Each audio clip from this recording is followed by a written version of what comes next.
സമയമായി ഇതിലൊരു പ്രധാനപ്പെട്ട കാര്യം നമ്മുടെ ആളുകള് ഈ ചർച്ചയിൽ കേട്ട് ഇത്രയും സമയം കാത്തു നിൽക്കുന്ന ഒരുപാട് പേരുണ്ട്. ഇവർക്കൊക്കെ ഇവരുടെ അഭിപ്രായങ്ങളുണ്ട്. തൃശ്ശൂരുകാരാണല്ലോ, സ്വാഭാവികമായിട്ടും എന്താണ് മോദിയുടെ വരവിനെ കുറിച്ച് നിങ്ങൾക്ക് വ്യക്തിപരമായിട്ട് പറയാനുള്ളത്? മോദിജീനെ എല്ലാവരും കാത്തിരിക്കുന്ന ഒരു സന്ദർഭമാണ്.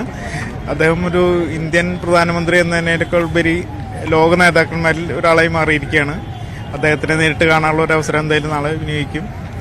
എല്ലാവിധ ഈ സുരേഷ് ഗോപിയൊക്കെ സ്ഥാനാർത്ഥിയായി പ്രഖ്യാപിച്ചു കഴിഞ്ഞാൽ എങ്ങനെയായിരിക്കും തൃശ്ശൂരിന്റെ ഒരു പ്രതികരണം? അനുകൂലമായിട്ടായിരിക്കുമോ? നിലവിൽ നോക്കുമ്പോൾ അദ്ദേഹത്തിന് സപ്പോർട്ടീവായിട്ടുള്ള കാര്യങ്ങൾ തന്നെയാണ് വരുന്നത്. 2 തവണത്തെ പരാജയം മാത്രമല്ല, ഇനി ഉള്ളതിൽ കൂടുതൽ ആള് ഷോ കാണിച്ച് വരുന്നുണ്ട്. എന്താണ് ചേട്ടൻ്റെ അഭിപ്രായം?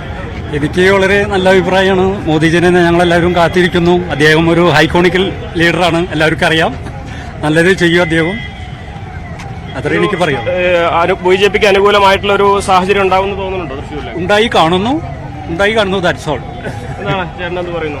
മോദിജി നാളെ വരിക, പ്രധാനമന്ത്രി നാളെ വരികയാണല്ലോ. തൃശ്ശൂരുകാരെന്ന നിലയിൽ എങ്ങനെയാണ് ഇതിനെ കാണുന്നത്? തൃശ്ശൂർ മോഡി കൈയടക്കും, സംശയമൊന്നുമില്ല. കേരളവും വളരെ പോസിറ്റീവായിട്ട് തന്നെയാണ്. അതെ, സംശയമൊന്നുമില്ല.